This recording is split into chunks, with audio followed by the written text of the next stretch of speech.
And the person in this country who has had the most impact in a positive way on American politics in this presidential election is one Bernie Sanders. So,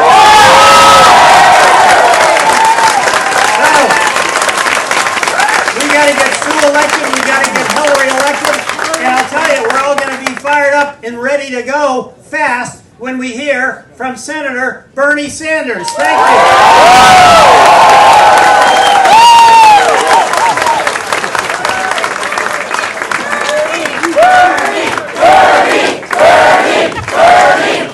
Thank you. Thank you.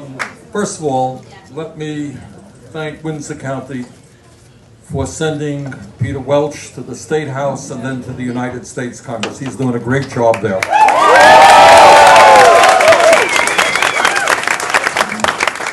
And Peter has, as you know, he lives in a difficult environment.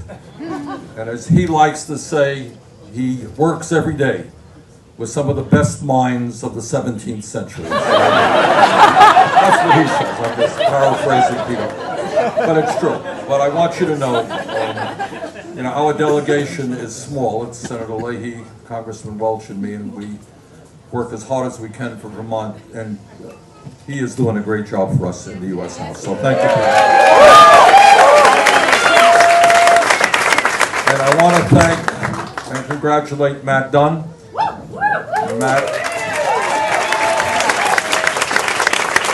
Matt ran a hard, issue-oriented campaign for governor. And when you raise the right issues, it improves life in the state. You get people thinking about important issues. So Matt, thank you very much for your efforts.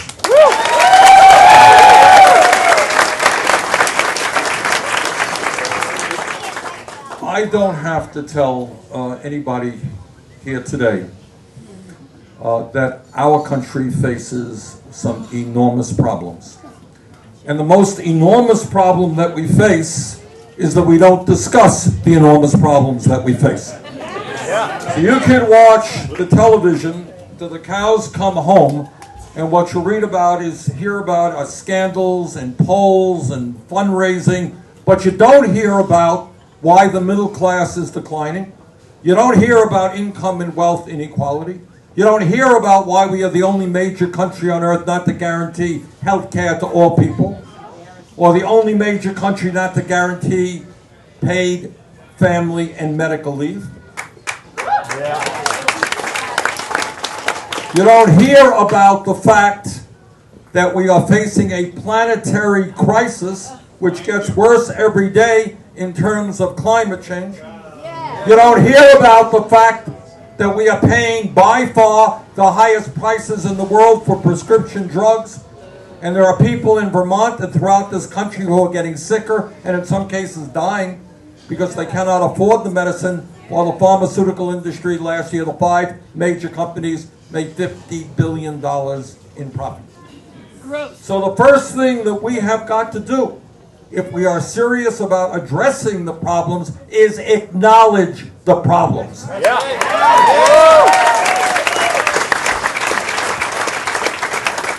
Three brief issues I want to touch on. First of all, and this worries me very, very much, and it's not a sexy issue, but it is an enormously important issue. Just as a fact, this morning we were driving up, Phil and I were driving up to Junction, where we did the first event.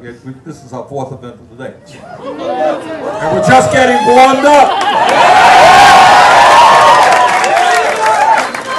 I just don't know if I can get these old people to keep up with me. That's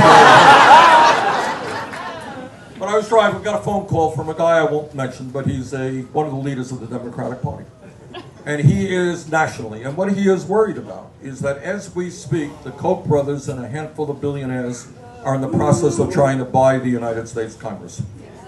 They are spending, in the last 2 weeks of this campaign, just one group, or 2 groups, spending $36 million in 6 states to make sure that they retain control of the United States Senate.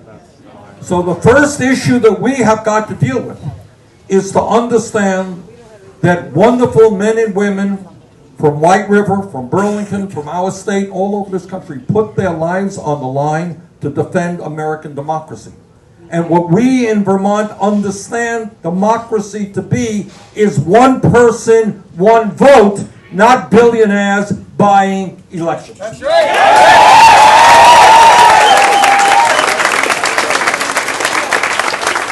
And I worry very much that if current trends continue, we're going to lose the foundations of American democracy and end up with an oligarchic society in which the billionaire class not only controls the economy, but they control our political life as well.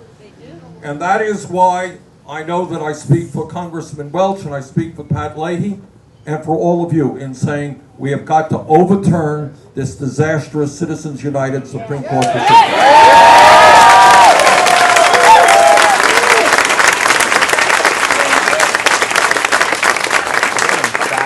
Because if we don't, all of the other issues that we care about, the environment, education, healthcare, etc., are not going to mean anything if we continue to have a Congress that is beholden to a handful of billionaires.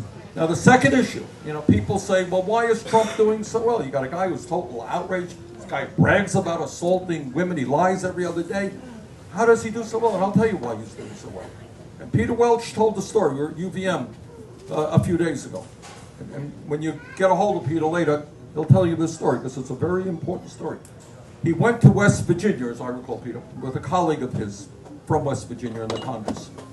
And Peter went down to the coal mines, and he talked to some of the workers there.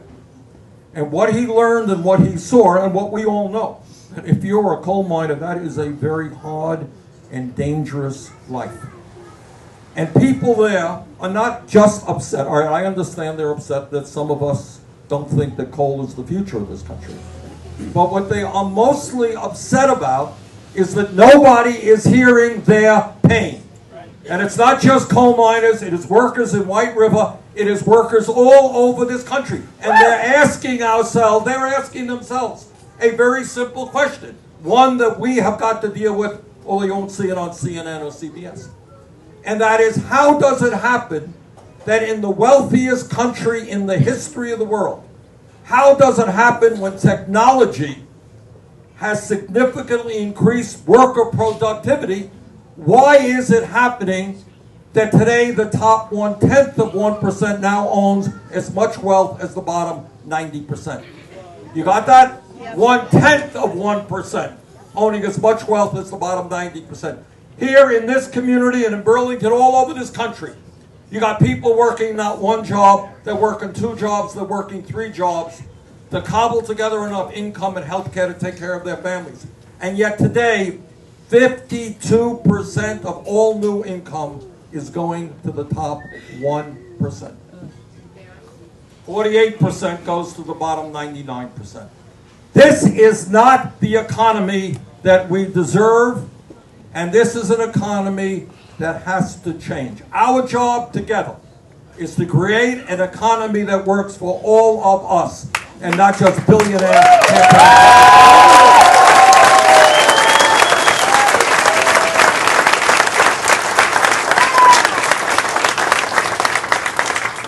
And the third issue, and all of these issues, very often I'm asked in the media, says, well, tell me what the most important issue is. There is no the most important issues. All of these issues and many more are enormously consequential not only for our country but for the world.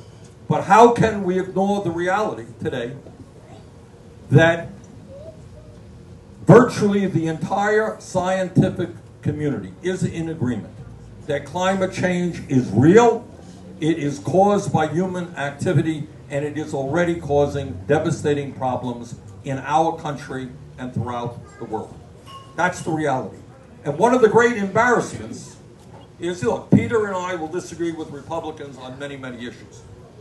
But it is really mind-blowing that you have a major political party, with few exceptions, and a presidential candidate who does not even acknowledge the science and thinks that climate change is a hoax. Now, how can you develop public policy if you reject science? How are we going to develop policies so that our kids and our grandchildren will live on a planet that is healthy and habitable if we don't move aggressively to transform our energy system?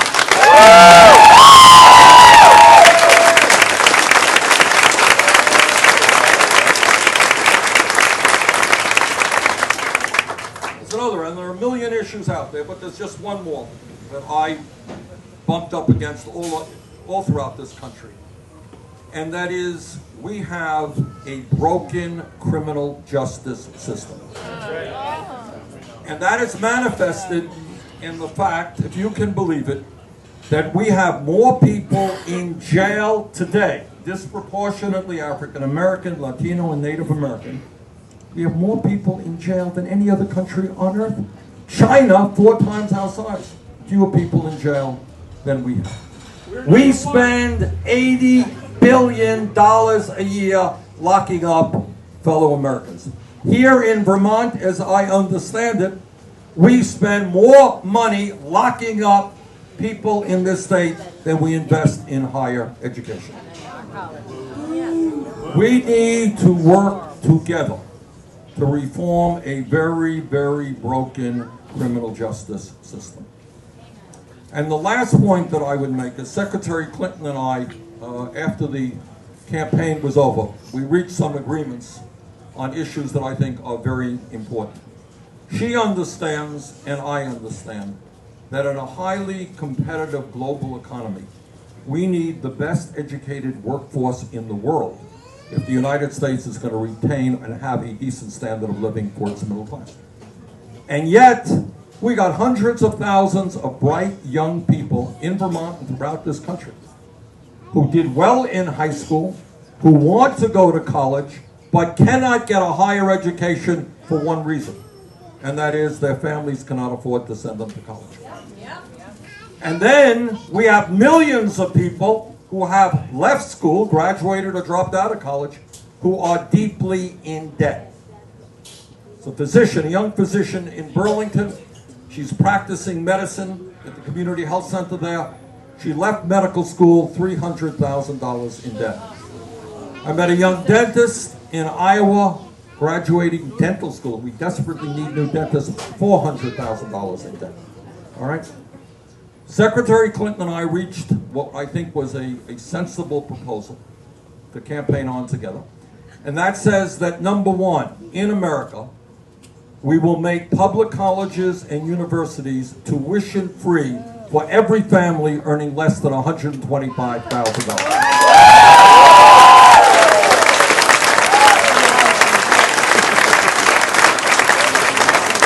And number two, there are a number of proposals included in our idea which will substantially lower student debt. Two of the ideas are as follows. Number one, there are people in this room who are carrying student debt at 6, 8, 10% interest rates, when you can go out and buy a car at 1 or 2% or refinance your home at 3%. What Secretary Clinton and I believe is that you should be able to refinance your student debt at the lowest interest rate that you can find.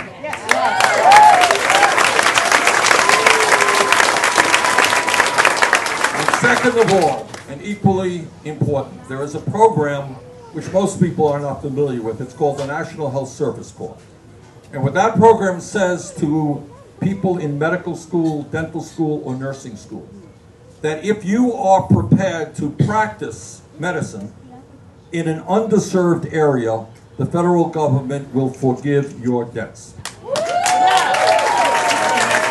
And Secretary Clinton and I want to triple funding for that program, which will get doctors and dentists and nurses into communities all over this country that desperately need that help. But I think we've got to expand that program, because I think in our country we desperately need good teachers. We desperately need good child care workers. We desperately need good people in law enforcement and in other public areas. My view is that if somebody is willing to serve the public in whatever capacity, we should forgive those debts as well.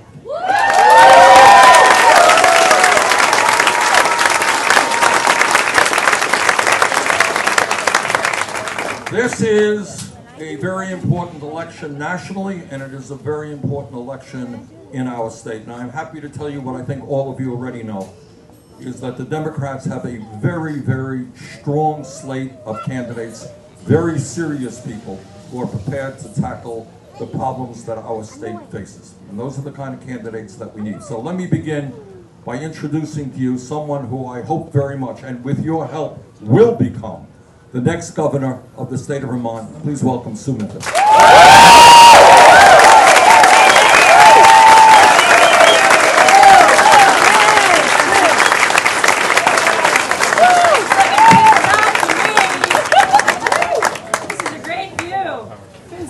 Down there. It's great to have all of you here this evening. I'm so proud to be here. I really want to say that it isn't just great to be here with amazing people at this desk, but to be here with a rich diversity of people. I see some people who stood up, young people believing in their country, to run for office. Don't give up. There's so much more to do. Thank you. Look, I am really honored, obviously, to be here with all of you, but especially with our very own Bernie Sanders. Bernie, your tenacity, your vision has inspired me in my public service, and it has inspired all of us and millions of people across this country. And I want to thank you, Bernie, for changing the national conversation. Yes. For making sure we are fighting for Main Street and not Wall Street. For making sure that social and economic justice is at the center of our political agenda. Thank you, Bernie Sanders.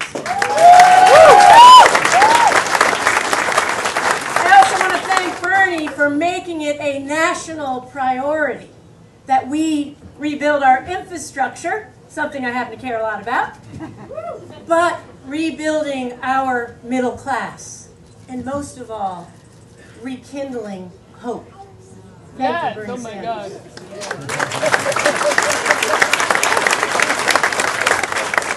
I am enormously proud that Bernie has endorsed me to be the next governor of the great state of Vermont. And I want to say how happy I am that all of you are here, because this is a very important election, as Bernie has said. And there is a lot of at stake, not just nationally, but here as well. I think we all know that too many Vermonters are struggling in this economy, because it is stacked against them. Wages are not keeping up with the cost of living. And we know that there are too many children in poverty, too many families in shelter, too many students saddled with debt, too many young people, particularly young men of color, who are in jail instead of in school. We need education, not incarceration.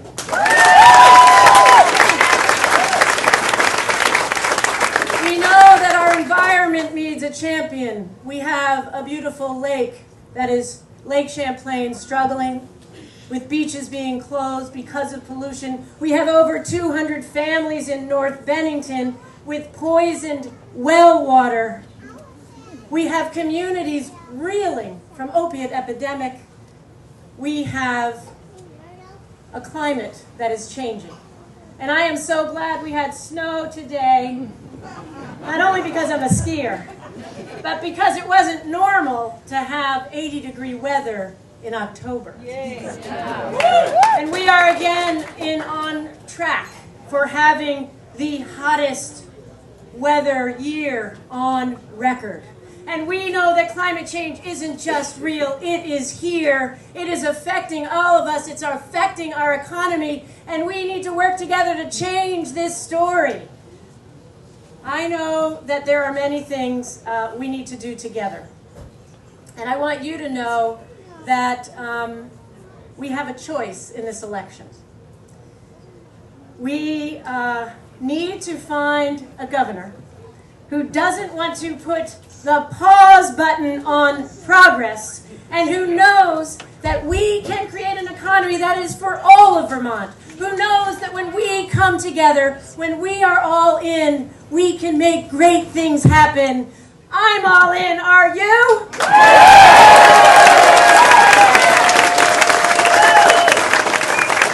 So the choices are clear. I want to ask you, do you want for your governor someone who is looking to give tax breaks to the wealthy and companies? No. Or someone who wants to build livable wage jobs, invest in our communities, and give Vermonters a raise? Do you want for your governor someone who was opposed to sick leave? Or someone who wants to expand paid family leave and equal pay for equal work?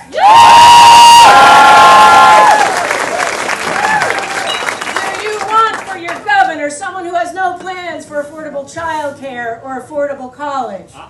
Or a leader who is ready to join with Bernie Sanders and start the effort right here with 2 years tuition-free community or technical college in our first term? We can do this. That's my Vermont promise. Do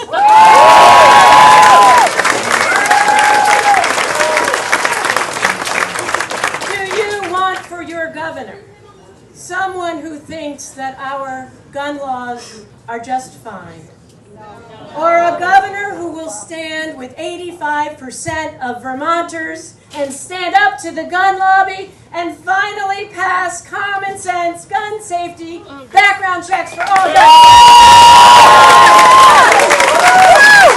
We can do this. And at a time when we are literally having a war on women with 400 bills being introduced across the states, across this country, limiting women's right to abortion. Do you want for your governor someone who is recommended by Vermont's Right to Life Committee? Nope. Or someone who will stand strong, stand firm for a woman's right to choose without exception?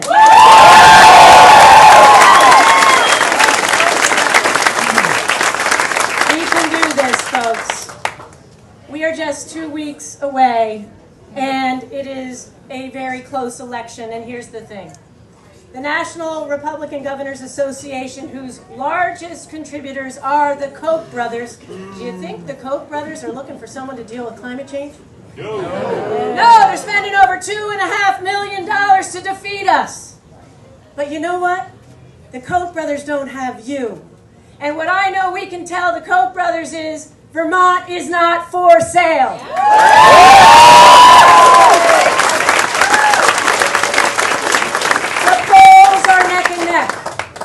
And I need you, we need you, David Zuckerman needs you, we all need you to step up and make sure we get Democrats out to vote. Because when Democrats vote, Democrats win. We need you to step up now. We need you to make phone calls. We need you to go door knocking. We are doing this every night, every weekend, identifying our voters, getting them out to vote. We need you to register if you haven't. We need you to vote. And every day is voting day from now to November 8th. We need you to bring 5 people with you to the polls. We need to get this happening because we have a chance to do many things. And I'm excited to help make history happen because in 225 years of history, Vermont's only ever elected one woman governor. I'm ready to be the second, and I hope you are ready for me.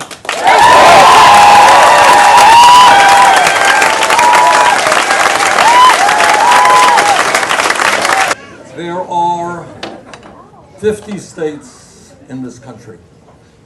And what happens is that when a state does something smart and effective, the other 49 states watch and observe what happens.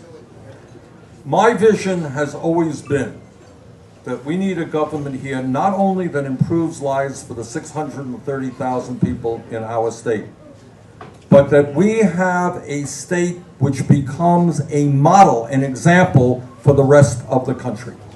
If we raise the minimum wage to a living wage, $15 an hour in Montana and in Illinois, they're going to say, we want to do that as well. If we have pay equity for women in Vermont, the rest of the country will demand that. If we move to guarantee health care to all people and take on the pharmaceutical industry, other states will be looking at us as an example.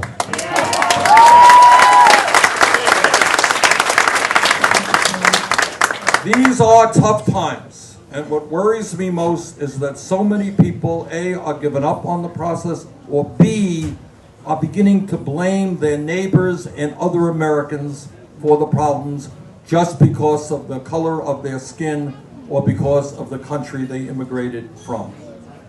We have got to focus on the real issues, and we have got to come up with real solutions. And Vermont can be a leader, a national leader in that direction. So as Sue and David just told you, we've got 10 or so days left to this election. Let us not only make sure that we all vote, but that we bring our friends and our co-workers out to vote as well. If there is a large voter turnout in Vermont, these guys win.